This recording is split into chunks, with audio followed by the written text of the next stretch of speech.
तो हेलो बच्चा लोग, कैसे हो।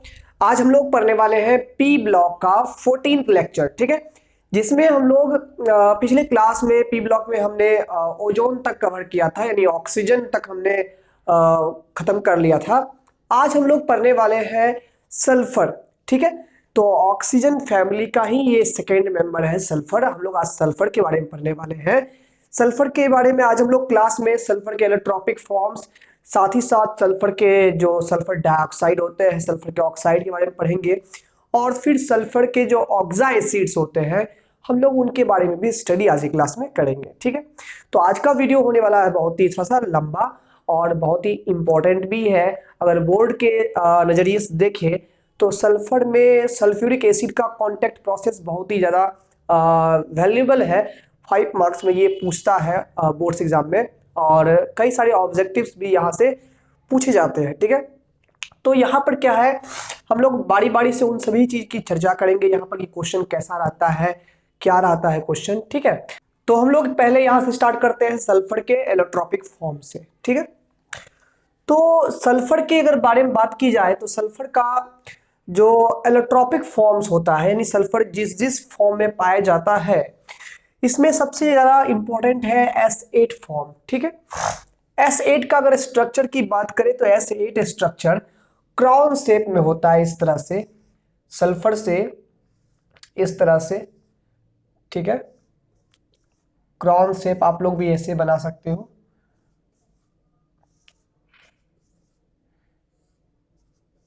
ये दिखने में थोड़ा सा लगता होगा कि साइड से पतला है, लेकिन ये यूनिफॉर्म स्ट्रक्चर होता है। हर दो बॉन्ड के दो सल्फर के बीच का जो ये लेंथ है वो 204 पिकोमीटर का है, और ये जो बॉन्ड एंगल है वो 107 डिग्री का होता है। ठीक है, तो यहाँ पर ये क्रॉन शेप में ये S8 का स्ट्रक्चर होता है।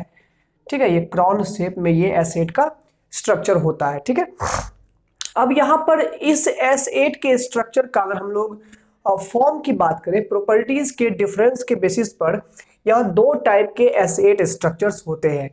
एक को नाम दिया गया है रोम्बिक सल्फर, जिसको हम लोग अल्फा सल्फर भी बोलते हैं, और एक को नाम दिया गया है मोनोक्लिनिक सल्फर, जिसको हम लोग बीटा सल्फर कहते हैं। ठीक है, थोड़ी सी तबीयत खराब, इसलिए आवाज सही ढंग से निकल नहीं रहा है, तो इस चीज को थोड़ा सा इग्नोर करें।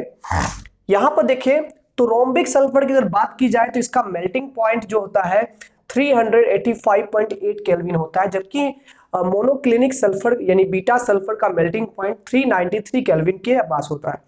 कहने वाला दोनों का मेल्टिंग पॉइंट लगभग पास है, लेकिन उसका क्या है ज्यादा है, इसका क्या है कम है, क्योंकि इसी को मेल्ट करके और कूल करके ये इसको बनाया जाता है, इसलिए इसका मेल्टिंग पॉइंट ज्यादा होता है, वो ज्यादा स्टेबल फॉर्म में होता है। ठीक है, इसलिए मेल्टिंग पॉइंट उसका बढ़ जाता है। ठीक है, स्पेसिफिक ग्रेविटी किसे कहते हैं, तो स्पेसिफिक ग्रेविटी का मतलब होता है किसी भी सब्सटेंस का जो डेंसिटी होता है। मान लो कोई भी सब्सटेंस की डेंसिटी, जैसे पानी में अगर हम सरसों तेल डुबा दें तो सरसों तेल तैरेगा कि डूब जाएगा, तो आपको तैरेगा। तो ये तैरेगा कि नहीं तैरेगा ये बतलाता है स्पेसिफिक ग्रेविटी। ठीक है, इसको निकालते कैसे हैं, तो डेंसिटी ऑफ, यहां पर अगर तेल का निकालना है तो डेंसिटी ऑफ ऑयल लिख लेंगे हम लोग, यहां पर डिवाइड कर देंगे इसको डेंसिटी ऑफ वाटर से। ठीक है, तो जो ये डेंसिटी जनरली देखा गया है, वैसे डेफिनेशन क्या है कि किसी भी सब्सटेंस की डेंसिटी किसी रेफरेंस सब्सटेंस के रिस्पेक्ट में उस सब्सटेंस की स्पेसिफिक ग्रेविटी कहलाती है। लेकिन रेफरेंस में जनरली यहाँ पर वाटर ही लिया जाता है स्पेसिफिक ग्रेविटी निकालते समय। ठीक है, तो ये हमारा स्पेसिफिक ग्रेविटी है, और स्पेसिफिक ग्रेविटी यहाँ पर 2.06 है, यानी कह सकते हैं कि वाटर की डेंसिटी से इसका 2 गुना से भी थोड़ा सा ज्यादा डेंसिटी इसका है, यानी कि ये सिंक कर जाएगा वाटर में, जबकि इसकी डेंसिटी भी लगभग लगभग 2 के पास में है, लेकिन फिर भी ये उससे हल्का होगा।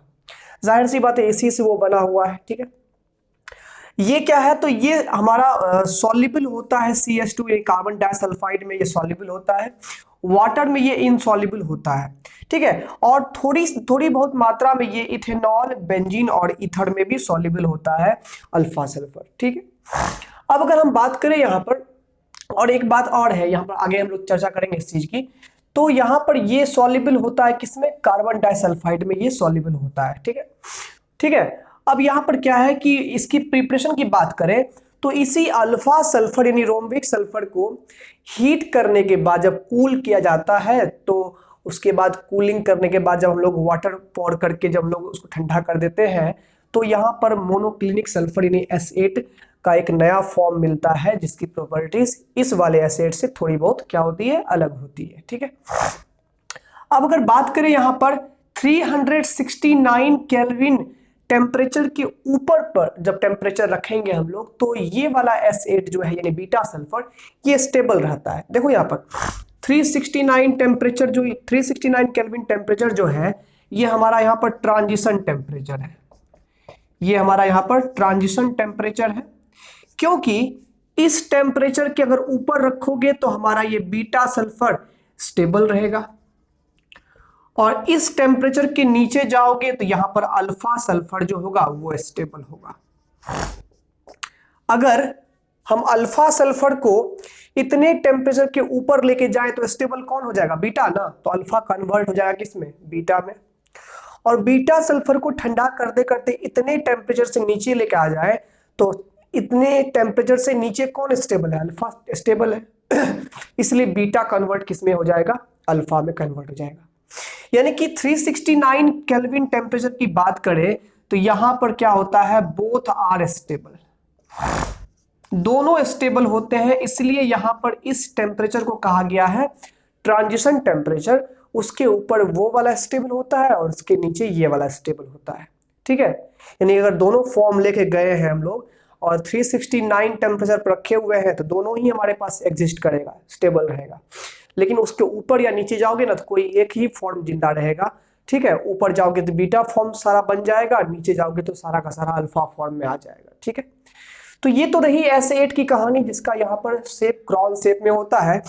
जबकि पिछले लगभग 20-30 साल के दरमियान अगर देखा जाए तो एक नया फॉर्म भी बनाया गया है। वैसे देखा जाए तो सल्फर के रिंग में 6 सल्फर से लेकर के 20 सल्फर तक जो है सल्फर के ये स्ट्रक्चर्स पाए गए हैं या बनाए गए हैं। ठीक है, जिसमें कि अगर S6 की बात करें तो S6 का स्ट्रक्चर क्या होता है, जैसे S8 का स्ट्रक्चर क्रॉन शेप में है ना, तो S6 का स्ट्रक्चर जो अगर हम लोग देखें यहाँ पर S6 का स्ट्रक्चर, तो वो कुछ चेयर फॉर्म में यहाँ पाया जाता है। ये मान लो सल्फर है, ये हमारा यहाँ पर मान लो सल्फर है, ठीक है ना, वो कुछ स्ट्रक्चर ऐसा यहाँ पर बन जाता है। ठीक है, चेयर फॉर्म में यहाँ पर ये सल्फर का स्ट्रक्चर बनता है, किसका, S6 का। S6 और S8 में देखा जाए तो S8 जो है ज्यादा स्टेबल होता है। ठीक है, उसके बाद अगर हम बहुत ही क्रिटिकल कंडीशन में अगर जाए, लगभग 1000 केल्विन टेम्परेचर के आसपास में जाए तो जैसे कि ऑक्सीजन में O2 स्टेबल फॉर्म है, उसी तरह से सल्फर में भी S2 हमारा एक और फॉर्म बन जाता है। सल्फर में भी एक एलोट्रॉप सल्फर की S2 के फॉर्म में भी होते हैं। देखो याद करने वाली बात क्या है इसमें, अब तुम लोग पढ़े होगे कि O2 का अगर MO यानी मॉलिक्यूलर ऑर्बिटल वाला डायग्राम अगर देखा जाए 11th क्लास की केमिकल बॉन्डिंग में घुसोगे थोड़ा सा, तो O2 में क्या है कि पाई स्टार यानी कि एंटी बॉन्डिंग मॉलिक्यूलर ऑर्बिटल में पाई स्टार जो ऑर्बिटल था उसमें 2 इलेक्ट्रॉन अनपेयर्ड थे, जिसके कारण से O2 हमारा पैरामैग्नेटिक था। और बिल्कुल वैसा ही इलेक्ट्रॉनिक कॉन्फ़िगरेशन और बॉन्डिंग जो है यहाँ S2 के बीच में भी होगा, इसलिए हमारा जितने भी एलोट्रॉप है उसमें मात्र एक S2 ही ऐसा एलोट्रॉप होगा जो कि पैरामैग्नेटिक होगा, क्योंकि इसके भी पाई स्टार मॉलिक्यूलर ऑर्बिटल में, एंटी बॉन्डिंग मॉलिक्यूलर ऑर्बिटल में, ठीक है, 2 अनपेयर्ड इलेक्ट्रॉन इसमें भी प्रेजेंट रहते हैं, इसलिए ये भी हमारा कैसा होता है, पैरामैग्नेटिक होता है। तो आपसे एग्जाम में पूछ सकता है कि कौन सा सल्फर के इलेक्ट्रोपिक में कौन सा ऐसा इलेक्ट्रोपिक फॉर्म है जो पैरामैग्नेटिक का होता है, नेचर का होता है, तो आपको क्या बताना है, आपको S2 बताना है। S2 ही ऐसा इलेक्ट्रोप है सल्फर के इलेक्ट्रोपिक फॉर्म में जो कि पैरामैग्नेटिक होता है, क्योंकि इसका जब MO डायग्राम निकालोगे तो इसके पाई स्टार ऑर्बिटल में 2 आपको अनपेयर्ड इलेक्ट्रॉन देखने को मिलेंगे। ठीक है, तो ये तो थोड़ी बहुत यहाँ पर बातें हैं, आप लोग को यहाँ पर ना ही मेल्टिंग पॉइंट याद रखना है ना ही आपको स्पेसिफिक ग्रेविटी याद रखनी है, बस दोनों में कंपेयर जो हो रहा है वो याद रखना है कि इससे ज्यादा थोड़ा सा बहुत मेल्टिंग पॉइंट उसका ज्यादा है, स्पेसिफिक ग्रेविटी इससे थोड़ी बहुत उसका कम है। ये CS2 में सॉल्युबल होता है, वाटर में इनसॉल्युबल होता है, जबकि ये केवल CS2 में सॉल्युबल होता है। अब ये रोम्बिक सल्फर को ही गर्म करके फिर ठंडा करने के बाद मोनोक्लिनिक सल्फर मिलता है। और 369 केल्विन टेम्परेचर जो होता है, ये टेम्परेचर ट्रांजिशन टेम्परेचर है, उसके नीचे अल्फा स्टेबल होता है, उसके ऊपर बीटा स्टेबल होता है, यही आपको याद रखना है। और H2 कैसा होता है नेचर का, पैरामैग्नेटिक नेचर का होता है। तो यही है सल्फर के इलेक्ट्रोपिक फॉर्म्स की कहानी। ठीक है, आप लोग यहाँ पर इसका स्क्रीनशॉट ले लो या इसको नोट कर लो। हम लोग आगे बढ़ते हैं सल्फर के ऑक्साइड्स में सल्फर डाइऑक्साइड को पढ़ने के लिए, तब तक आप लोग नोट करो फटाफट। तो डियर स्टूडेंट्स, हम लोग बात कर रहे हैं यहाँ पर सल्फर डाइऑक्साइड के बारे में। सल्फर डाइऑक्साइड सल्फर के स्टेबल ऑक्साइड्स में से सबसे ज्यादा स्टेबल हम कह सकते हैं। और यहाँ पर जो है सल्फर डाइऑक्साइड के प्रिपरेशन का जो मेथड्स है वो ज्यादा ही है, लेकिन हम लोग को उतना ज्यादा पढ़ना नहीं है। हम लोग को यहाँ पर जो जनरल प्रिपरेशंस है उसमें जो इम्पोर्टेंट है हम लोग को वो पढ़ना है। ध्यान दीजिएगा, यहाँ पर प्रिपरेशन की बात कर ले तो सबसे पहला प्रिपरेशन हम लोग कर सकते हैं सल्फर डाइऑक्साइड का प्रिपरेशन। जनरल जो तरीके से होता है वो ये है कि जब हम लोग नेचुरल सोर्स से जो सल्फर मिलता है, जिसको हम लोग रॉल सल्फर भी बोलते हैं, है ना, तो सल्फर को S8 लिखे या सिंपली S भी लिख सकते हैं। जब हम लोग एयर के प्रेजेंस में, यानी एयर में जो ऑक्सीजन होता है उसके प्रेजेंस में जब हम लोग इसको बर्न करते हैं या हम लोग बर्न कर रहे हैं, ठीक है, तो डायरेक्टली सल्फर डाइऑक्साइड गैस यहां से हमें प्राप्त होता है। यहां पर बैलेंस कर सकते हैं, 8 से यहां बैलेंस कर देंगे, यहां पर भी 8 से बैलेंस कर दिए। ठीक है, यहां पर इस तरह से दिखा सकते हैं, सल्फर डाइऑक्साइड यहां से मिल जाएगा। तो डायरेक्टली कह सकते हैं ऑन बर्निंग सल्फर, ठीक है, सल्फर डाइऑक्साइड इज फॉर्म्ड। अब इसी में क्या होता है, कुछ सल्फर डाइऑक्साइड फर्दर कन्वर्ट हो जाते हैं सल्फर ट्राइऑक्साइड में। लगभग 8-9% सल्फर डाइऑक्साइड ऐसा होता है जो सल्फर ट्राइऑक्साइड में कन्वर्ट हो जाता है। तो यहां पर SO2 is formed with 8 to 9% sulphur trioxide. Sulphur dioxide के साथ कुछ कुछ परसेंटेज में क्या बन जाते हैं, सल्फर ट्राइऑक्साइड भी बन जाता है। ठीक है, तो ये तो हो गया।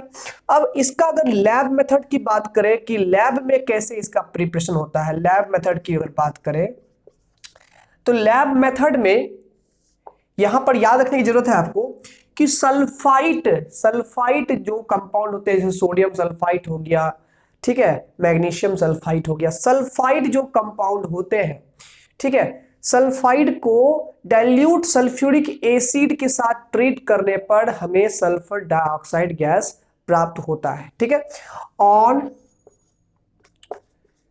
ट्रीटिंग ऑफ सल्फाइड, ये सल्फाइट है, इसको सल्फाइड कह सकते हैं,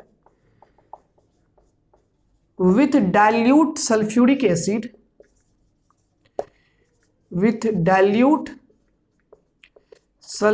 acid, SO2 is formed या SO2 कैन बी ऑब्टेन। ठीक है ना, लेबोरेटरी में लैब मेथड यही है कि जो सल्फाइड हमारे पास आयन है, जब इसको हम लोग सल्फ्यूरिक एसिड के साथ ट्रीट करेंगे, सल्फ्यूरिक एसिड में क्या मिलेगा, H+ मिलेगा, तो यहां पर ये कन्वर्ट हो जाएगा सल्फर डाइऑक्साइड में विथ एलिमिनेशन ऑफ वाटर। यहां पर वाटर एलिमिनेट करते हुए यहां से हम लोग बैलेंस कर सकते हैं 2H+ से। ठीक है ना, तो यहां से एक ऑक्साइड यहां से इसको मिलेगा, तो ये H2O बनाएगा, बाद बाकी सल्फर डाइऑक्साइड यहां पर गैस के फॉर्म में बच जाएगा। ठीक है, तो ये तो हो गया लैब मेथड। और तीसरा है इंडस्ट्रियल, यानी कि जब लार्ज स्केल की बात की जाए, बहुत ही लार्ज स्केल में जब प्रोडक्शन की बात की जाए सल्फर डाइऑक्साइड की, तो यहां पर क्या है कि एक चीज का बेनिफिट होता है, जो इंडस्ट्रीज में जब क्या कहते हैं ओर्स का जब रोस्टिंग किया जाता है, सल्फाइड ओर्स खास करके, जैसे जिंक सल्फाइड, लेड सल्फाइड हो गया, उसी तरह से आयरन सल्फाइड हो गया, है ना, तो सल्फाइड ओर्स के रोस्टिंग के समय आप लोग अगर मेटलर्जी पढ़े हुए हो तो जानते होंगे, सल्फाइड ओर का रोस्टिंग जब होता है तो उसमें सल्फर डाइऑक्साइड गैस एलिमिनेट होता है, बहुत ही हाई क्वांटिटी में फर्नेस से निकलता है, जिसको प्राप्त करके क्या कहते हैं उसको ठंडा करके यानी कूल करके और कंप्रेस करके उसको लिक्विफाइड फॉर्म में प्राप्त किया जा सकता है। यानी लगभग 200 क्या कहते हैं 250 केल्विन टेम्परेचर के आसपास उसको उस पर 2 से 3 एटीएम प्रेशर पर जब उसको हम लोग कंप्रेस करते हैं तो वहां पर लिक्विफाइड फॉर्म में वो प्राप्त हो जाता है। तो इंडस्ट्रियल मेथड यहां पर ये है, इंडस्ट्रियल मेथड ये है कि it is produced as a by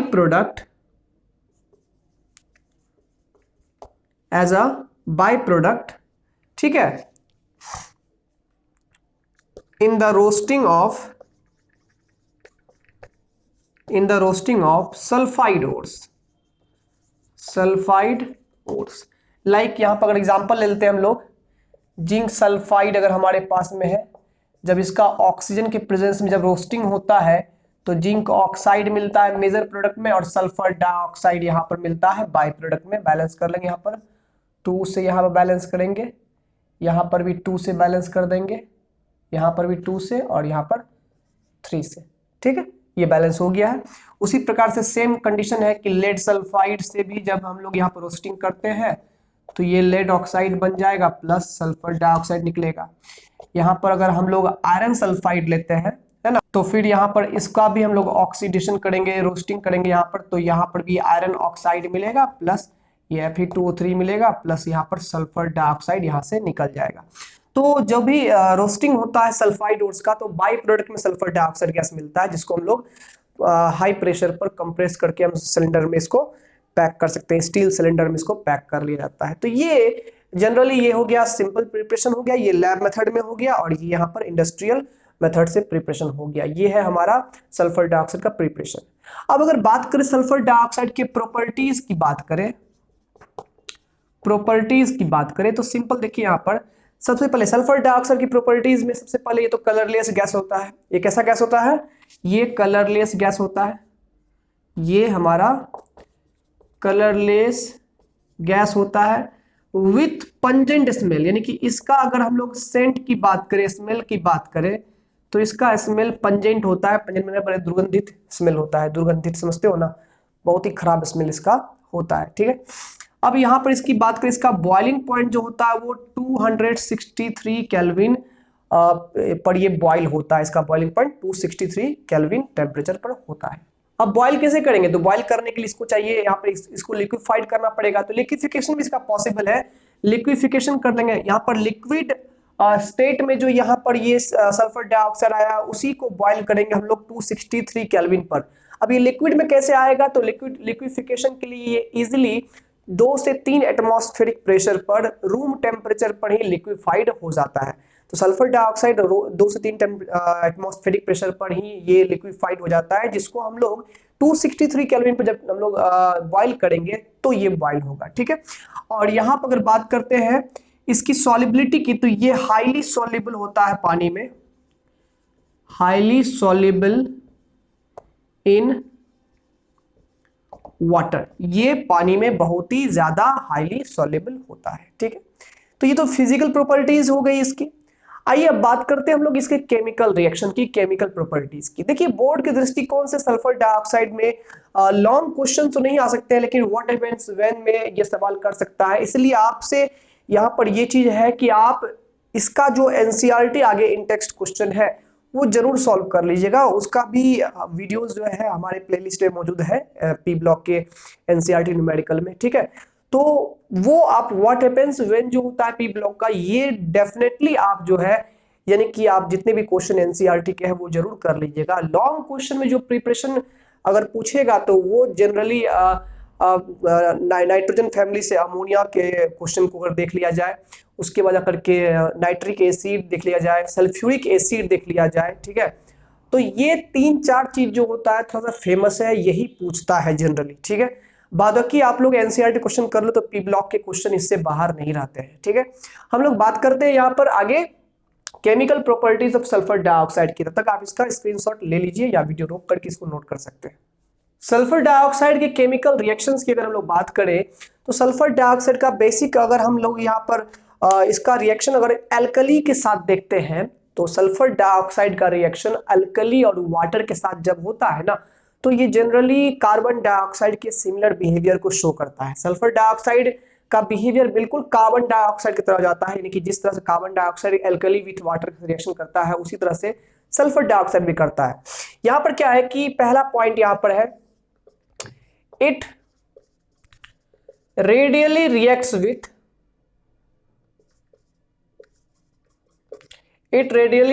with sodium hydroxide solution. अगर सोडियम हाइड्रोक्साइड के एक्वस सॉल्यूशन से यहां पर रिएक्शन कराया जाए तो ये यहां पर क्या करता है, ये धीरे धीरे यहां पर रिएक्शन यहां पर ये करता है। अब यहां पर ये है कि ये रिएक्शन करने के बाद क्या क्या फॉर्म करता है उसको हम लोग केमिकल रिएक्शन से ही समझते हैं। जब सोडियम हाइड्रोक्साइड के साथ यानी एक्वस सॉल्यूशन में जब हम लोग यहां पर रिएक्शन कराते हैं सल्फर डाइऑक्साइड को, तो यहां पर ये फॉर्म करता है sodium sulphide Na2SO3 plus water. Sodium sulphide यहां से फॉर्म करता है और जब यही सोडियम सल्फाइड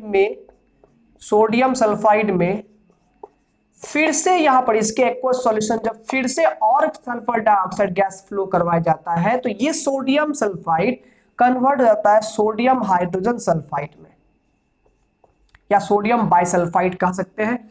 इसमें ये हमारा ये कन्वर्ट हो जाता है।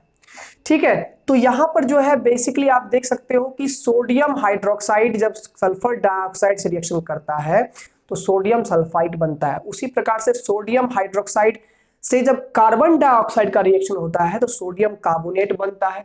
और जब यही सोडियम कार्बोनेट 10th में भी पढ़े तो ये रिएक्शन, जब यही सोडियम कार्बोनेट का सॉल्यूशन फिर से कार्बन डाइऑक्साइड से रिएक्शन करता है तो सोडियम हाइड्रोजन कार्बोनेट बनता है, सोडियम बाइकार्बोनेट बनता है। तो सिमिलर रिएक्शन यहां पर सल्फर डाइऑक्साइड भी शो कर रहा है। ठीक है, अब अगर बात करें यहां पर बी नंबर के पॉइंट की, तो बी नंबर में है कैटालाइटिक। अगर रिएक्शन को देखें, बी नंबर का रिएक्शन हमारा इंपॉर्टेंट रिएक्शन है यहां पर, क्योंकि ये कैटालाइटिक रिएक्शन है। इसमें हम लोग का कुछ ना कुछ कैटलिस्ट का यूज यहां पर रहेगा। कैटालाइटिक रिएक्शन एग्जाम में पूछे जाते हैं बहुत अच्छे से। ठीक है, इसमें दो रिएक्शन जनरली है। पहला ये पॉइंट है कि जब सल्फर डाइऑक्साइड गैस को क्लोरीन गैस के साथ रिएक्शन कराया जाता है चारकोल के प्रेजेंस में, और यहां चारकोल जो है ये कैटलिस्ट का काम कर रहा है, तो यहां पर सल्फ्यूराइल क्लोराइड बनता है, SO2Cl2 सल्फ्यूराइल क्लोराइड बनता है। इसका नाम क्या है, सल्फ्यूराइल क्लोराइड यहां पर फॉर्म होता है। ठीक है, और सल्फर डाइऑक्साइड गैस को जब हम लोग फिर से कैटालाइटिक ऑक्सीडेशन करते हैं वेनेडियम पेंटाऑक्साइड के प्रेजेंस में, तो ये बहुत ही अच्छा एक ऑक्सीडाइजिंग एजेंट है वेनेडियम पेंटाऑक्साइड। तो यहां पर ये याद रखना, ये वाला रिएक्शन पूछा गया है कई बार एग्जाम में। सल्फर डाइऑक्साइड को जब हम लोग फिर से ऑक्सीडाइज करते हैं, ऑक्सीजन से रिएक्शन कराते हैं वेनेडियम पेंटाऑक्साइड के प्रेजेंस में, तो यहां पर ये कन्वर्ट हो जाता है सल्फर ट्राइऑक्साइड में। किसमें कन्वर्ट होता है, ये सल्फर ट्राइऑक्साइड में। बैलेंस आप लोग कर सकते हो। ठीक है, तो यहां पर ये दो रिएक्शन तो आप लोग ख्याल रखिएगा। कैटालाइटिक रिएक्शन जो होते हैं ना वो ज्यादा इंपॉर्टेंट होते हैं एग्जाम के लिए। ठीक है, ये पूछ देता है। ठीक है, तो आप लोग यहां तक नोट कर लीजिए, हम लोग आगे की बात करते हैं। अगर सल्फर डाइऑक्साइड की अगर बेसिक प्रॉपर्टी की बात करें तो सबसे इंपॉर्टेंट बात यह है कि सल्फर डाइऑक्साइड एक स्ट्रॉन्ग रिड्यूसिंग एजेंट का काम करता है। बहुत अच्छा एक रिड्यूसिंग एजेंट का काम करता है। ध्यान दीजिएगा, यहाँ पर सल्फर डाइऑक्साइड की अगर बात करें तो it acts as reducing agent. अब रिड्यूसिंग एजेंट क्या करता है, रिड्यूसिंग एजेंट खुद को ऑक्सीडाइज करके दूसरे को क्या करता है, रिड्यूस कर देता है। इसका एग्जांपल ये है यहाँ पर कि जब फेरिक आयन में, यानी कि ये आयरन 3 आयन है, ये Fe आयरन, इसको कहते हैं आयरन 3 आयन कहते हैं। ठीक है ना, फेरिक आयन के सॉल्यूशन में जब हम लोग सल्फर डाइऑक्साइड डालते हैं तो यहां पर ये खुद को ऑक्सीडाइज करके सल्फेट आयन में कन्वर्ट कर लेता है। ठीक है, और ये जो फेरिक आयन है इसको ये रिड्यूस करके ये फेरस आयन में कन्वर्ट कर देता है, Fe2+ आयन में, यानी आयरन 2 आयन में ये कन्वर्ट कर देता है। बाद बाकी जो यहाँ पर हाइड्रोजन है वो H+ के रूप में है। बैलेंस आप लोग कर सकते हो। ठीक है, तो कहने का मतलब ये हो गया कि ये एक रिड्यूसिंग एजेंट का काम कर रहा है। सल्फर डाइऑक्साइड फेरिक आयन के सॉल्यूशन में फेरिक आयन को फेरस आयन में कन्वर्ट कर रहा है। मतलब कि यहाँ पर फेरिक आयन को रिड्यूस करके, या देखो यहाँ पर 3 ऑक्सीडेशन स्टेट है, यहाँ पर 2 ला दिया है, decreasement in the oxidation state क्या होता है, रिडक्शन रिएक्शन होता है, तो ये रिड्यूस कर रहा है यहाँ पर, ठीक है। अब यहाँ पर इसकी एक और प्रॉपर्टी है, यहाँ पर क्वेश्चन पूछ सकता है कि what happens when iron 3 aqueous solution of iron 3 reacts with sulfur dioxide, कि जब आयरन 3 आयन जो है वो सल्फर डाइऑक्साइड से रिएक्शन करता है तो क्या बनता है, तो बोलना है आयरन 2 बनता है, यानी कि Fe2+ बन जाता है, रिड्यूस हो जाता है, ठीक है।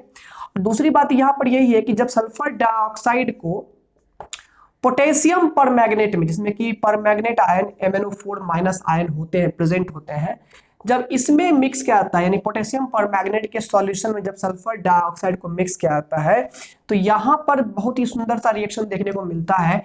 यहाँ पर ये जो मैग्नीज, यहाँ पर मैग्नीज ये 7 ऑक्साइड है, ये मैग्नीज का यहाँ पर ऑक्सीडेशन नंबर कितना है, 7 है। ये कन्वर्ट हो जाता है मैग्नीज Mn2+ में, मैग्नीज का ऑक्सीडेशन नंबर कितना यहाँ पर जाता है, +2 जाता है। देखो यहाँ पर ऑक्सीडेशन नंबर डिक्रीज हुआ है, तो यहाँ भी इसका रिडक्शन हुआ है, ये भी रिडक्शन किया है। और यहाँ पर कहे तो यहाँ पर जो कलर है वो डिसकलर हो जाता है, यानी कि ये रिएक्शन डीकलराइजिंग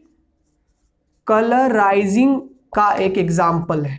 डीकलराइजिंग मतलब कि यहां पर से हम लोग टेस्ट कर सकते हैं सल्फर डाइऑक्साइड का, यानी सल्फर डाइऑक्साइड को हम लोग अगर पोटेशियम परमैंगनेट के सॉल्यूशन में डालते हैं तो वो कलर जो है उसका चेंज हो जाता है, कलर उसका गायब हो जाएगा, ठीक है। तो कलर अगर गायब होता है तो हम लोग उस गैस का पता लगा सकते हैं, कह देंगे यहाँ पर कि सल्फर डाइऑक्साइड गैस है। तो सल्फर डाइऑक्साइड गैस का अगर हम लोग को डिटर्मिनेशन करना है, पता लगाना है कि इसमें है कि नहीं है, चेक करना है, तो उसमें पोटेशियम परमैंगनेट में उसको हम लोग डाल सकते हैं, ठीक है। कलर अगर हट गया, कलर अगर गायब हो गया, तो वो सल्फर डाइऑक्साइड है वहां पर, ठीक है। तो यहाँ पर सिमिलरली क्या बनेगा, यहाँ पर जैसे कि सल्फेट आयन बना था, सल्फर डाइऑक्साइड ऑक्सीडाइज होकर सल्फेट आयन बना, प्लस यहाँ पर H+ बना, और प्लस यहाँ पर ये रिड्यूस होकर क्या बन जाएगा, यहाँ पर Mn2+ बन जाएगा। ये है हमारा सल्फर डाइऑक्साइड का दो प्रॉपर्टीज, ठीक है। ये प्रॉपर्टीज आप लोग ख्याल रखिएगा थोड़ा सा। यहाँ पर क्या है कि एनसीईआरटी में भी सवाल है, अगला जस्ट सवाल यहाँ पर होगा कि सल्फर डाइऑक्साइड में जब पोटेशियम परमैंगनेट में सल्फर डाइऑक्साइड गैस मिलाएंगे तो क्या होगा, तो बोलना है कि वहां पर डीकलराइजिंग हो जाएगा, कलर हट जाएगा, गायब हो जाएगा, और जो परमैंगनेट आयन है वो रिड्यूस होकर के मैग्नीज 2+ बन जाता है, ठीक है। और वही बात है जब सल्फर डाइऑक्साइड को फेरिक आयन में डालते हैं सॉल्यूशन में, तो वो फेरस आयन में रिड्यूस हो जाता है, कन्वर्ट हो जाता है, ठीक है। अब अगर यहाँ पर अगर हम लोग स्ट्रक्चर की बात करें, तो स्ट्रक्चर है सल्फर डाइऑक्साइड का, अगर देखा जाए तो सल्फर डाइऑक्साइड का स्ट्रक्चर कुछ इस तरह से होता है। सल्फर के डबल बॉन्ड से यहाँ पर ऑक्सीजन है, ठीक है, फिर यहाँ पर सिंगल बॉन्ड से ये है, ठीक है। आप लुईस डॉट स्ट्रक्चर लिखना जानते ही हो, ठीक है, सॉरी, यहाँ पर ये हो जाएगा। सल्फर के पास 6 वैलेंस इलेक्ट्रॉन है, तो यहाँ पर यहाँ देख सकते हैं सल्फर का भी यहाँ पर ऑक्टेट कंप्लीट है, सबका ऑक्टेट कंप्लीट है अपना, ठीक है। अब इसके दो कैनोनिकल फॉर्म हो सकते हैं रेजोनेंस के, कि अगर यहाँ पर ये डबल बॉन्ड यहाँ पर रहे, सिंगल बॉन्ड वहां हो जाए, तो ये इस तरह से बनेगा। आप लोग रेजोनेंस पढ़े हुए हो ना,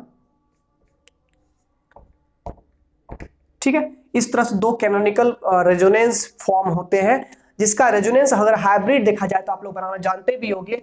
रेजोनेंस हाइब्रिड क्या होता है, सभी रेजोनेटिंग स्ट्रक्चर कॉम्बिनेशन, यहाँ डबल बॉन्ड यहाँ पर भी है, डबल बॉन्ड यहाँ पर भी पॉसिबल है, तो इसका रेजोनेंस अगर हाइब्रिड देखा जाए तो वो कुछ इस तरह से होगा, ठीक है।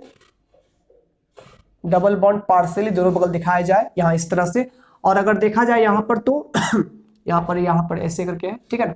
लोन पेयर यहाँ पर अरेंज नहीं भी करेंगे, यहाँ पर क्या है, दोनों डबल बॉन्ड जो है, दोनों बॉन्ड जो है यहाँ पर ऐसा लग रहा है कि यहाँ डबल बॉन्ड है, यहाँ सिंगल बॉन्ड है, तो सोचने में तुम्हारे दिमाग में यह आना चाहिए कि यहाँ SO का बॉन्ड डबल बॉन्ड से है तो बॉन्ड लेंथ कम होगा, यहाँ सिंगल बॉन्ड से तो बॉन्ड लेंथ ज्यादा होगा, और यहाँ पर ये वाला बॉन्ड लेंथ कम होगा, ये बॉन्ड लेंथ ज्यादा होगा। लेकिन ऐसा मतलब कि रिसर्च में देखा गया है कि दोनों ही बॉन्ड के जो लेंथ्स होते हैं वो बिल्कुल इक्वल होते हैं, क्योंकि ड्यू टू रेजोनेंस, जो रेजोनेंस हाइब्रिड स्ट्रक्चर होता है उसमें डबल बॉन्ड बिल्कुल दोनों ही साइड इक्वल अमाउंट में डिस्ट्रीब्यूटेड रहते हैं, जिसके कारण से दोनों का bond length, bond energy, bond का डायमेंशन बिल्कुल सब कुछ क्या होता है, सेम होता है। तो एनसीईआरटी में सवाल करेगा आपसे कि आप सल्फर डाइऑक्साइड में दोनों तरह के जो बॉन्ड है, सल्फर और दोनों ऑक्सीजन में जो बॉन्ड है, दोनों बॉन्ड तुलना क्या कर सकते हैं, दोनों बॉन्ड में कौन लंबा कौन छोटा होगा, तो आपको बोलना है दोनों बॉन्ड जो एक्चुअली में है, दोनों बॉन्ड, रेजोनेंस कहता है दोनों बॉन्ड आपस में बिल्कुल इक्वल डायमेंशन के होंगे, ठीक है। यहाँ पर आप बात करेंगे सल्फर डाइऑक्साइड की। अगर यूजेस की बात की जाए तो बहुत सारा यूज इसका है, फर्टिलाइजर में है, क्या कहते हैं, डिसइंफेक्टेंट में है, ठीक है, बहुत सारे लेबोरेटरी में तो बहुत सारे यूज होते हैं, सल्फ्यूरिक एसिड की फॉर्मेशन में होता है, ठीक है। तो आपको वहां नीचे में दिख रहा होगा, यूजेस दिख रहा होगा, ठीक है, कुछ नहीं, एनसीईआरटी का ही कॉपी है, तो वो आप यूज जो है सिंपल आप 3-4 यूज को ध्यान में रखिएगा ताकि वहां पर आराम से लिख सके, ठीक है। हम लोग आगे बढ़ते हैं सल्फर के ऑक्सा एसिड्स में। तब तक आप सल्फर डाइऑक्साइड का जो भी यहाँ पर लिखा गया है उसको नोट कर लीजिए या इसका स्क्रीनशॉट ले लीजिए अच्छे ढंग से एकदम, फिर आगे की बात करते हैं। तो स्टूडेंट्स अभी हम लोग बात करने वाले हैं यहाँ पर ऑक्सो एसिड्स ऑफ सल्फर के बारे में, ठीक है। सल्फर का ऑक्सीजन के साथ में एसिड जो बनता है उसको हम लोग सल्फर का ऑक्सो एसिड्स बोलते हैं। जैसे कि आपने पिछले क्लास में फास्फोरस के ऑक्सो एसिड्स के बारे में पढ़ा होगा, उसी तरह से हम लोग आज यहाँ पर सल्फर के ऑक्सो एसिड्स की बात कर रहे हैं। तो सल्फर जो है बहुत सारे ऑक्सो एसिड्स फॉर्म करते हैं जिनके एग्जांपल्स यहाँ लिखे हुए हैं, H2SO3, H2SO4, H2S2O3। तो ये H2S2O3 से स्टार्ट होता है, H2S2O4, H2S2O5 और H2। जब O6 की बात आती है तो यहाँ पर S में 2 नहीं लगाया है, S में X लगा हुआ है, यहाँ X के प्लेस पर 2 से लेकर के 5 तक कुछ भी रख सकते हो, ठीक है। फिर यही H2S27 है, इसको हम लोग ओलियम बोलते हैं। ये H2S2O7 का एक खास नाम है, क्या, ओलियम है। यहाँ पर फिर H2S2O8 है, ये हमारा पायरोसल्फ्यूरिक एसिड है, ये पेरोक्सोसल्फ्यूरिक एसिड है, ये सल्फ्यूरस है, ये सल्फ्यूरिक है। जो हमारे पास इंपॉर्टेंट चीज है वो इंपॉर्टेंट हमारे पास जो है स्ट्रक्चर के, जिसके जिसके स्ट्रक्चर को पूछा जाता है एग्जाम सब में, वो स्ट्रक्चर है सल्फ्यूरस, सल्फ्यूरिक, और ये ओलियम का पूछेगा या पेरोक्सो सल्फ्यूरिक एसिड के बारे में पूछेगा। पायरो और पेरोक्सो का मतलब क्या होता है? पायरो मतलब होता है ऑक्सीजन का लिंकेज, और पेरोक्सो मतलब होता है पेरोक्साइड लिंकेज, यानी डबल ओ का लिंकेज, इस तरह से, ठीक है। ये आप लोग याद रखिएगा, जहां भी पायरो रहेगा वहां एक ऑक्सीजन देना है, जहां पेरोक्सो रहेगा वहां 2 ऑक्सीजन देना है, ठीक है। अब यहां बात करते हैं कुछ स्ट्रक्चर की। तो अगर इनके स्ट्रक्चर्स की बात की जाए तो एक सल्फ्यूरस एसिड ऐसा एसिड है जिसमें सल्फर पर एक लोन पेयर भी प्रेजेंट रहता है। सल्फर के 6 वैलेंसी इलेक्ट्रॉन होते हैं, हम जानते हैं, जिसमें यहाँ पर एक लोन पेयर के रूप में मौजूद रहता है, 2 इलेक्ट्रॉन लोन पेयर बन गए। यहाँ पर बचा यहाँ पर 4 इलेक्ट्रॉन। 4 में क्या होता है, एक डुअल बॉन्ड O हमेशा रहता है, फिर 2 बॉन्ड हमारे पास सिंगल इस तरह से रहेंगे, जिसमें कि यहाँ पर 2 ऑक्सीजन अटैच्ड है, 2 हाइड्रोजन भी यहाँ पर जुड़े हुए हैं, ठीक है। तो ये OH ग्रुप यहाँ पर लगे हुए हैं, ध्यान दीजिए। यहाँ पर अगर देखा जाए तो सिग्मा बॉन्ड 1 2 3 सिग्मा बॉन्ड है, ये एक पाई बॉन्ड है और एक लोन पेयर है। तो हाइब्रिडाइजेशन अगर देखा जाए तो यहाँ पर सिग्मा प्लस लोन पेयर देखो तो सिग्मा 3 है, लोन पेयर 1 है, 3 + 1 4 हो गया। sp3 हाइब्रिडाइजेशन यहाँ पर है, शेप टेट्राहेड्रल है, जिसमें अगर एक लोन पेयर प्रेजेंट है तो आप जानते हो यहाँ शेप पिरामिडल हो जाएगा। कैसा शेप होगा? पिरामिडल हो जाएगा, ठीक है।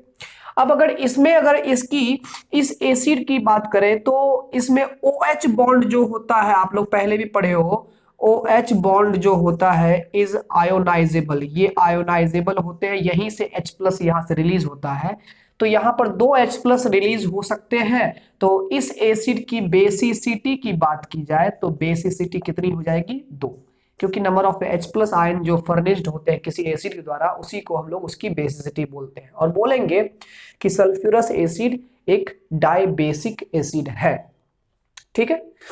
आगे बात करते हैं हम लोग सल्फ्यूरिक एसिड की, H2SO4। तो यहां पर कोई लोन पेयर प्रेजेंट नहीं रहेगा, यहां पर डुअल बॉन्ड से एक ऑक्सीजन इधर भी रहेगा, डुअल बॉन्ड से एक ऑक्सीजन इधर भी है, फिर यहां पर ऑक्सीजन से हाइड्रोजन, फिर यहां पर भी ऑक्सीजन से हाइड्रोजन, इस तरह से। हालांकि ये स्ट्रक्चर रियल नहीं होता है, इसका आप लोग मॉलिक्यूलर स्ट्रक्चर अलग ढंग से लिख सकते हो, लेकिन यहाँ पर सिंपल ये जो रिप्रेजेंटेशन है ये ऐसा ही है। यहाँ पर भी इसकी बेसिसिटी कितनी होगी? बेसिसिटी यहाँ पर भी इसकी 2 होगी, ठीक है। फिर बात करते हैं हम लोग ओलियम की, H2S2O7, इसका नाम है pyrosulphuric acid. Pyrosulphuric acid, pyro मतलब क्या हुआ? एक ऑक्सीजन का लिंकेज यहां पर डाल दिए, बाद की दोनों बगल क्या डालना है? सल्फर। आपको इधर भी डबल बॉन्ड O, ठीक है, डाल दिए, 4 ऑक्सीजन, एक 5 ऑक्सीजन हो गया ना, दो ऑक्सीजन दो हाइड्रोजन है, तो यहाँ पर एक ऑक्सीजन एक हाइड्रोजन, यहाँ पर एक ऑक्सीजन एक हाइड्रोजन। यही हमारे पास में है पायरोसल्फ्यूरिक एसिड। यहाँ भी ये डायबेसिक एसिड ही है, इसकी भी बेसिसिटी की बात की जाए तो ये कितनी होगी, 2 ही होगी। और लास्ट में क्या है, H2S2O8 है, ये है पेरोक्सो सल्फ्यूरिक एसिड। पेरोक्सो मतलब क्या हो गया, 2 ऑक्सीजन का लिंकेज यहां पर है, ठीक है। अब यहां पर सल्फर डाल दिए हैं, फिर वही कहानी है, double bond O double bond O, यहां भी double bond O double bond O, तो 2 2 4 2 6 ऑक्सीजन हो गया, बचा यहाँ पर 2 ऑक्सीजन 2 हाइड्रोजन, यहाँ पर OH यहाँ पर OH, इस तरह से। तो ये हमारा स्ट्रक्चर हो गया पेरोक्सो सल्फ्यूरिक एसिड का। तो ये स्ट्रक्चर है कुछ इंपॉर्टेंट एसिड के। वो बता दें यहाँ पर कि इसमें से कुछ ऐसे ऑक्सो एसिड्स होते हैं जो कि अनस्टेबल होते हैं और इसको हम लोग रख नहीं सकते हैं इसके ओरिजिनल फॉर्म में।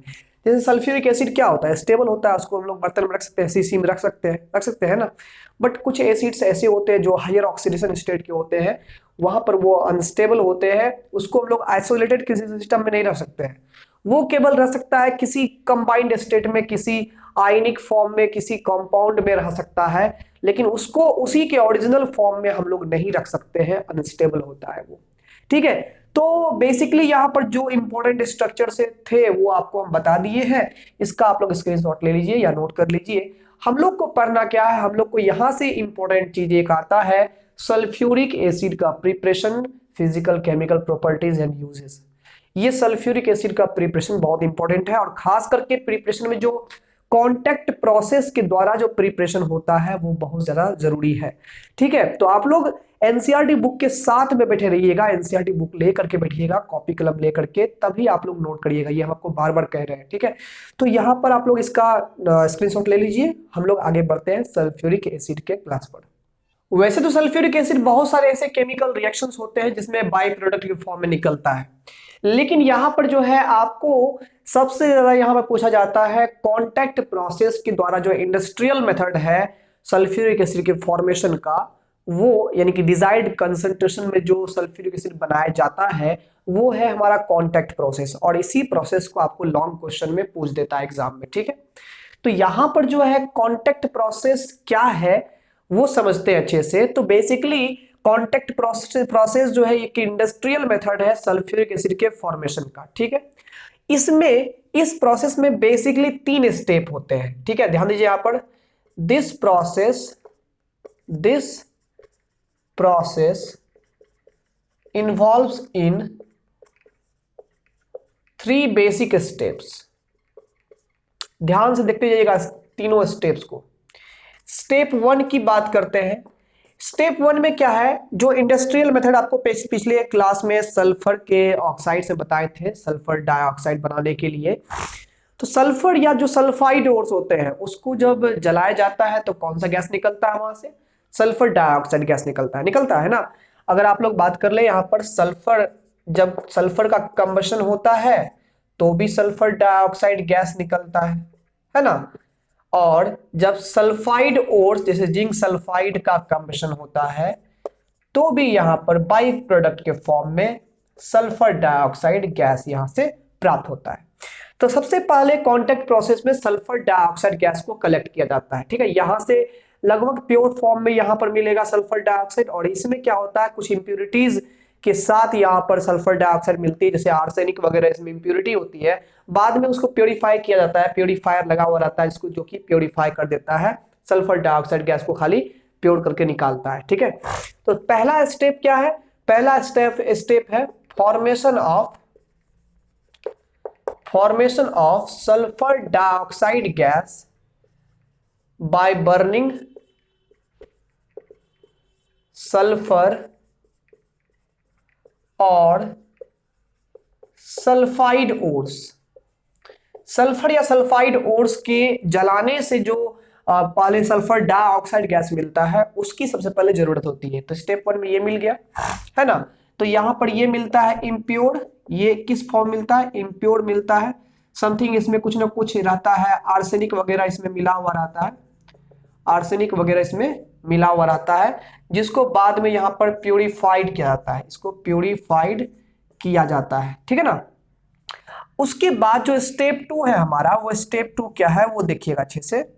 स्टेप 2 में सल्फर डाइऑक्साइड जो यहां से बना है इसको सल्फर ट्राइऑक्साइड में कन्वर्ट किया जाता है। आपने पिछले ही जस्ट टॉपिक में आपने देखा था सल्फर डाइऑक्साइड को जब कैटालाइटिकली ऑक्सीडाइज करते हैं वेनेडियम पेंटाऑक्साइड के प्रेजेंस में तो वो सल्फर ट्राइऑक्साइड में कन्वर्ट होता है।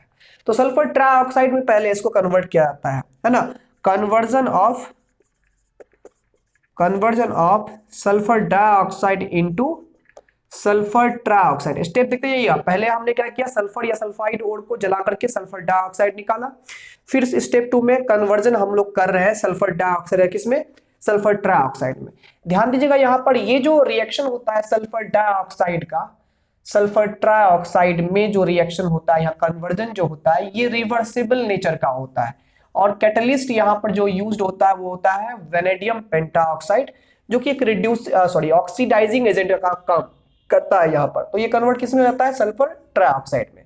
ध्यान दीजिएगा ये भी गैस है, ये भी गैस है, ये भी गैस है। यहां पर बैलेंस कर लेंगे हम लोग, 2 से यहां बैलेंस कर लेंगे, यहां 2 से बैलेंस कर लेंगे, ठीक है। तीनों गैसियस फॉर्म में है। यहां देखिए कुछ कुछ पॉइंट है। पहली बात की यहां पर ये रिएक्शन हाईली एक्सोथर्मिक होता है और डेल्टा एच का मान -196.6 किलो जूल पर मोल होता है, ठीक है ना। यानी कि यहां पर माइनस साइन बतला रहा है, यहां से हीट निकल रही है, मतलब रिएक्शन जो है हाईली एक्सोथर्मिक है। और दूसरी बात यहां पर देखोगे गैसियस वॉल्यूम का लॉ यहां पर काम करेगा। यहां पर मोल देखो कितना है, लेफ्ट साइड में 2 1 3 मोल है, राइट साइड में 2 मोल है। यानी कि वॉल्यूम का भी जो रेशियो होगा लेफ्ट में 3 होगा तो राइट में कितना वॉल्यूम होगा, 2 होगा। यानी कि 3 लीटर रिएक्टेंट लिए होंगे तो 2 लीटर हमारा प्रोडक्ट मिलेगा। गेलुसैक लॉ तो काम करेगा ना। तो यहां पर क्या है, हम लोग देख रहे हैं रिएक्शन के दौरान जो है वॉल्यूम में कमी आ रही है। एक तो हीट निकल रहा है, दूसरा वॉल्यूम में कमी आ रही है। वॉल्यूम कमी कब आएगी, जब प्रेशर हाई रहेगा। यानी ये रिएक्शन कह रहा है कि वॉल्यूम कम करना है हमको, और ये रिएक्शन कह रहा है वॉल्यूम कम करना है। तो वॉल्यूम कम कैसे होगा, प्रेशर लगा करके कि प्रेशर हटा करके, ऑब्वियस सी बात है प्रेशर लगा करके, ठीक है ना। तो इस रिएक्शन में 2 फेवरेबल कंडीशन है। अगर हमको मैक्सिमम SO3 चाहिए तो टेम्परेचर को लो करना पड़ेगा और प्रेशर को हमको हाई करना पड़ेगा, तभी जाकर के ये रिएक्शन होगा। लेकिन ख्याल रहे इतना टेम्परेचर लो नहीं कर देना है कि रिएक्शन ही स्लो हो जाए। हम जानते हैं टेम्परेचर ज्यादा कम करने से क्या हो जाएगा, रिएक्शन का रेट भी स्लो हो जाएगा, इसलिए वो नहीं करना है। तो यानी कि यहां पर कह सकते हैं, यहां पर since reaction is exothermic and volume decreases during reaction, so low temperature and high pressure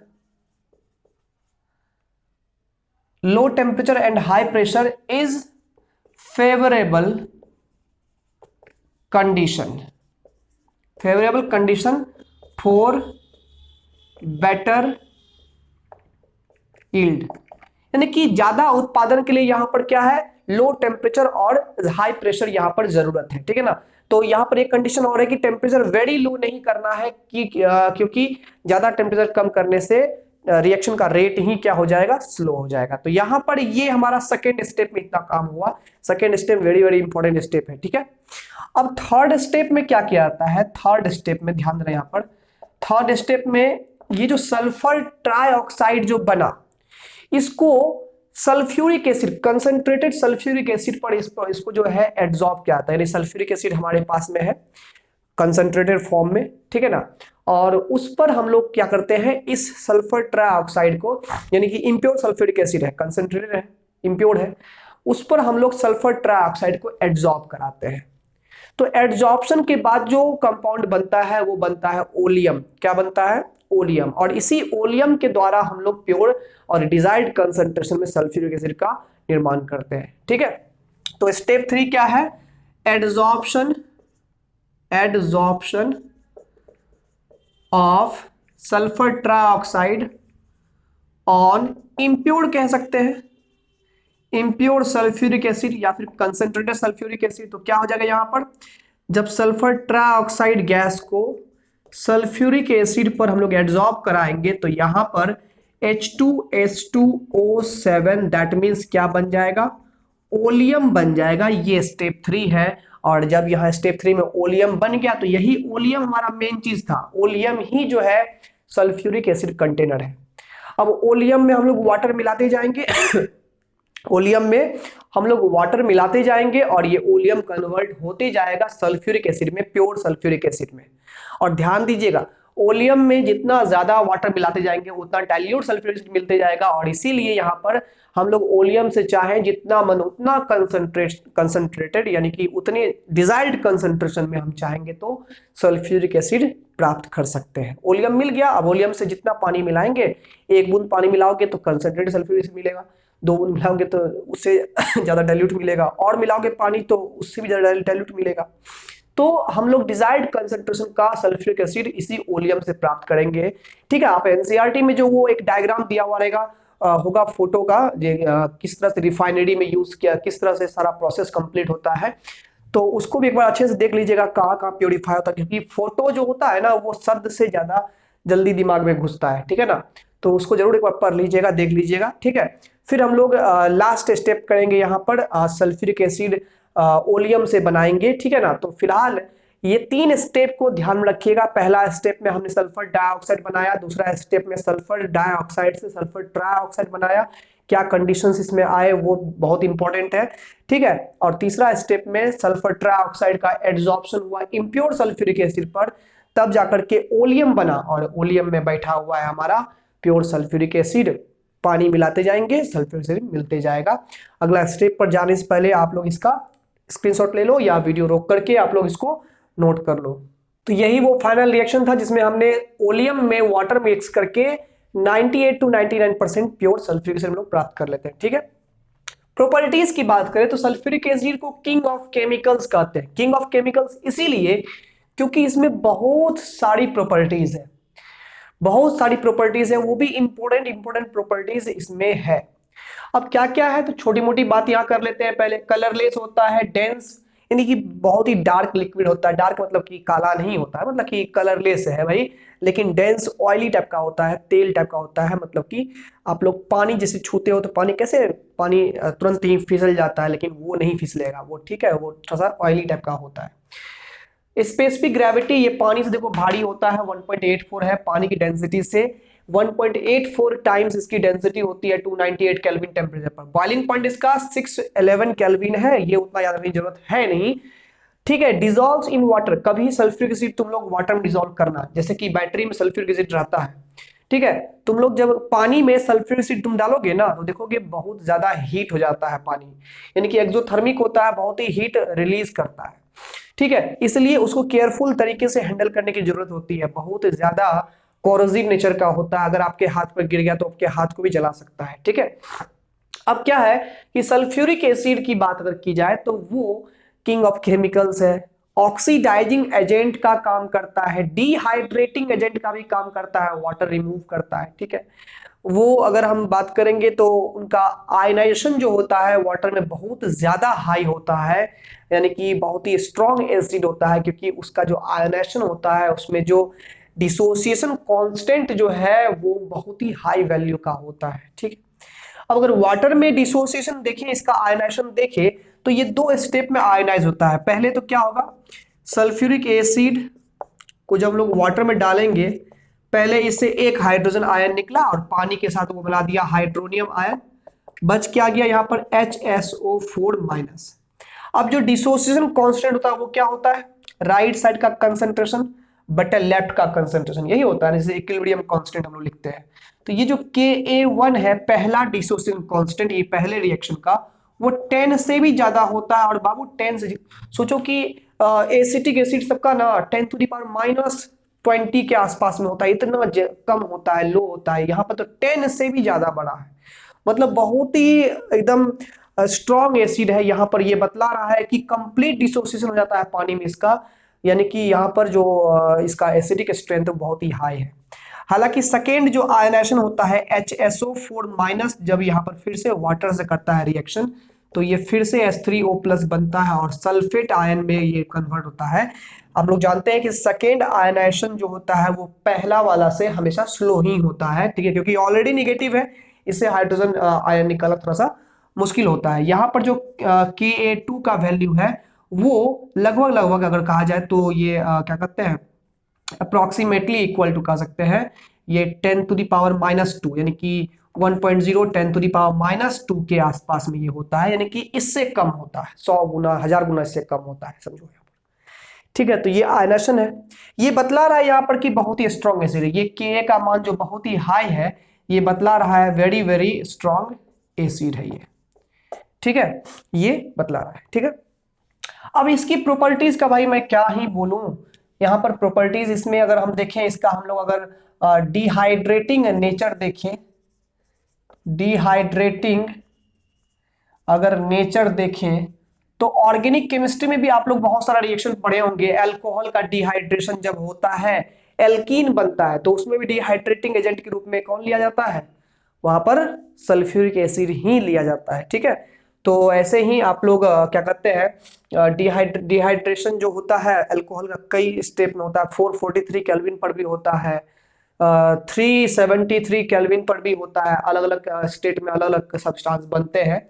ठीक है, तो यहाँ पर क्या है कि डिहाइड्रेटिंग नेचर का होता है। अगर हम लोग चाहें यहाँ पर देख सकते हैं कि जो चीनी होता है C12H22O11, जब इसको हम लोग यहाँ पर इसमें हम लोग सल्फ्यूरिक एसिड डालते हैं एज अ कैटलिस्ट, तो ये इसके अंदर से भी वाटर निकाल करके कार्बन अलग कर देता है, प्लस 11 जो है वाटर मॉलिक्यूल वो अलग कर देता है। ठीक है, ये है डिहाइड्रेटिंग पावर। जब चीनी में तुम कार्बन ये सल्फ्यूरिक एसिड तुम डालोगे तो काला रंग का चीनी के अंदर प्रेसिपिटेट जमा हो जाएगा। बैटरी का पानी लेना और चीनी में डाल देना उसको तुम, तो देखोगे तुम चीनी के नीचे में जो है ना काला काला प्रेसिपिटेट जमा होना शुरू हो गया है और पानी ऊपर उठना शुरू हो गया है, वो काला कार्बन होता है। ठीक है, तो यहाँ पर डिहाइड्रेटिंग नेचर होता है, ये इसमें डिहाइड्रेटिंग नेचर है। ठीक है, उसके बाद इसमें ऑक्सीडाइजिंग कैरेक्टर भी होता है, ऑक्सीडाइजिंग नेचर भी सल्फ्यूरिक एसिड में हमारे होते हैं। ठीक है, जैसे कि अगर हम बात करें यहाँ पर सल्फर में जब सल्फ्यूरिक एसिड मिला दिया जाए तो ये सल्फर को ऑक्सीडाइज कर देता है सल्फर डाइऑक्साइड में, प्लस यहां से क्या निकल जाएगा, वाटर बनेगा। ठीक है, तो यहाँ पर हम लोग 2 लगा देंगे, यहाँ पर 3, तो ठीक है ये हो जाएगा बैलेंस। वैसे बैलेंस खुद से कर लेना, कोई दिक्कत नहीं है। उसके बाद ऐसे ही कॉपर के साथ जब हम लोग ये कंसंट्रेटेड फॉर्म में होता है, कॉपर में भी जब हम लोग ये डालेंगे सल्फ्यूरिक एसिड तो कॉपर भी ऑक्सीडाइज होकर के यहाँ पर कॉपर का 0 ऑक्सीडेशन स्टेट है तो ये बन जाएगा कॉपर सल्फेट। देखो यहाँ पर +2 ऑक्सीडेशन स्टेट हो गया कॉपर का, प्लस यहाँ पर सल्फर डाइऑक्साइड प्लस वाटर यहाँ पर बन जाता है। इसी प्रकार से कार्बन को अगर हम लोग सल्फ्यूरिक एसिड से साथ में रिएक्शन करवाएं तो कार्बन कार्बन डाइऑक्साइड में कन्वर्ट होगा, सल्फर डाइऑक्साइड मिलेगा प्लस वाटर मिलेगा। यहाँ पर इन सारे रिएक्शंस में हम लोग सल्फ्यूरिक एसिड के ऑक्सीडाइजिंग कैरेक्टर को हम लोग देख रहे हैं। ठीक है, तो सल्फ्यूरिक एसिड का बहुत ही वेरियस रिएक्शन होता है, बहुत सारा यूज इसका है। ठीक है ना, हम लोग कह नहीं सकते हैं, बहुत सारा यूज इसका है। ठीक है, जिसमें कि डिहाइड्रेटिंग नेचर हो गया, ऑक्सीडाइजिंग कैरेक्टर हो गया, एसिडिक स्ट्रेंथ हो गया, ये सब जो है बहुत ही इंपॉर्टेंट था, तो ये पॉइंट हम आपको लिखा दिए, ये पॉइंट आपको याद रखना है। ठीक है, उसके बाद जनरली हम लोग देखते हैं सल्फ्यूरिक एसिड जो है ना कई सारा मेटल के सॉल्ट से भी रिएक्शन करता है, मेटल के सॉल्ट को भी डिकम्पोज करता है, डिस्प्लेसमेंट रिएक्शन उसमें भी दिखाई देता है। जैसे अगर हम लोग बोले रिएक्शन विथ, अगर हम लोग रिएक्शन विथ मेटल सॉल्ट की बात कर रहे हैं या सॉल्ट सिंपल लिखे तो सॉल्ट क्या होता है, जनरली MX फॉर्म में होता है, जैसे कि क्या करते हैं यहाँ पर मान लो कि सोडियम क्लोराइड हो जाएगा NaCl है ना, पोटेशियम ब्रोमाइड हो जाएगा, उसी तरह से जिंक कार्बोनेट हो सकता है। ठीक है, कुछ भी कैल्शियम कार्बोनेट ले लेंगे। जब इसका रिएक्शन सल्फ्यूरिक एसिड के साथ होता है तो यहाँ पर सल्फ्यूरिक एसिड क्या करता है, यहाँ पर इसमें यहाँ पर जो है ये H और X डिस्प्लेसमेंट यहाँ होता है, मेटल जो है वो बनाता है MSO4। अब यहाँ M के साथ जो भी हो, यहाँ पर जनरली तो क्या कहते हैं, मान लो कि यहाँ पर सल्फेट का वैलेंसी 2 होता है तो यहाँ तक 2 ही आएगा, M2SO4, ये M2 बनेगा। अब मेटल का जो वैलेंसी होगा वो यहाँ जाएगा, ठीक है ना, यहाँ पर जो भी जाए, अब प्लस यहाँ से क्या निकल जाता है, HX निकलता है, ठीक है ना। तो यहाँ पर मेटल के सॉल्ट के साथ भी हमेशा डिस्प्लेसमेंट ये शो करता है, कौन, सल्फ्यूरिक एसिड, ठीक है। तो बहुत ही वेरियस यहाँ पर प्रॉपर्टी है। अब इसी आधार पर अगर हम इसके यूज की बात करें तो सल्फ्यूरिक एसिड का यूज जो है बहुत ही बड़े लार्ज स्केल पर होता है। कहाँ कहाँ नहीं हम कह सकते हैं, मेडिसिनल से लेकर के लैब यूज से लेकर के कई सारे कंपाउंड के प्रोडक्शन से लेकर के इंडस्ट्रियल यूज में जाओ, फर्टिलाइजर्स में जाओ, कई जगह पे इसका यूज है, ठीक है। तो हम लोग जो है इसका यूज एनसीईआरटी में तो लिखा हुआ है ही, उसे 3-4 पॉइंट 5 पॉइंट पढ़ लेना जो आपको नीचे में दिख रहा होगा स्क्रीन पर, ठीक है। तो वहां से आप लोग यूज भी पढ़ सकते हो। तो ये हमारा सल्फ्यूरिक एसिड तक का पॉइंट आज हम लोग क्लियर कर लिए। तो यही कॉन्टैक्ट प्रोसेस के द्वारा सल्फ्यूरिक एसिड जो है ये आपको अच्छे से याद रखना है, क्योंकि यही एग्जाम में पूछता है, ठीक है। तो 5 मार्क्स से पूछेगा, ज़्यादा है नहीं, 1 से 1.5 पेज का है, उसमें आपको 5 मार्क्स मिल जाएगा। बेहतर होगा कि अगर आप लोग वो डायग्राम जो है, वो डायग्राम जो बुक में है वो अगर वो भी 2-3 बार प्रैक्टिस कर लेते हो, वो डायग्राम अगर बनाते हो तो श्योर रखो कि 5 में से 5 मार्क्स तुमको मिल ही जाएगा, ठीक है। तो अब यहाँ पर हम लोग आगे के वीडियो में हम लोग ग्रुप 17 के एलिमेंट्स स्टार्ट करेंगे। एक वीडियो में ग्रुप 17 का एलिमेंट क्लियर हो जाएगा, उसमें हम लोग ग्रुप 17 एलिमेंट की जनरल फिजिकल और केमिकल प्रॉपर्टीज पढ़ेंगे, पीरियोडिक ट्रेंड्स पढ़ेंगे, उसके वजह करके हम लोग उसमें इंपॉर्टेंट क्या क्या है, क्लोरीन है, हाइड्रोक्लोरिक एसिड है ना, क्लोरीन हाइड्रोक्लोरिक एसिड ये इसमें इंपॉर्टेंट है, ठीक है ना। ये पढ़ने के बाद हम लोग का एक वीडियो और आएगा जिसमें कि हम लोग इनर्ट गैस के बारे में यानी ग्रुप 18 एलिमेंट के बारे में पढ़ेंगे। तो यहाँ से आप लोग को समझना है, अच्छे से पढ़ाई करनी है, अच्छे से एकदम याद करना है, रिएक्शन सबको आपको ध्यान में रखना है, ठीक है। और पी ब्लॉक एक बहुत ही लंबा जो टॉपिक है, ठीक है, इसको अच्छे से बेहतरीन ढंग से पढ़ना है। एनसीईआरटी लाइन टू लाइन जरूर पढ़िएगा, एक एक पॉइंट एनसीईआरटी का आपके दिमाग में होना चाहिए, ठीक है। तो आगे की क्लास में हम लोग मिलेंगे, ठीक है। वीडियो पसंद आया तो लाइक जरूर करना, कमेंट में जरूर लिखना कि कैसा लगता है ये वीडियोस आपको, ठीक है, कमेंट में जरूर लिखना इसको। और चैनल पर नए हो सब्सक्राइब करना, दोस्तों में वीडियो को शेयर भी करना ताकि वे भी अच्छे ढंग से एनसीईआरटी को कवर कर सके, ठीक है। मिलते हैं अगले वीडियो में, बाय बाय, टेक केयर।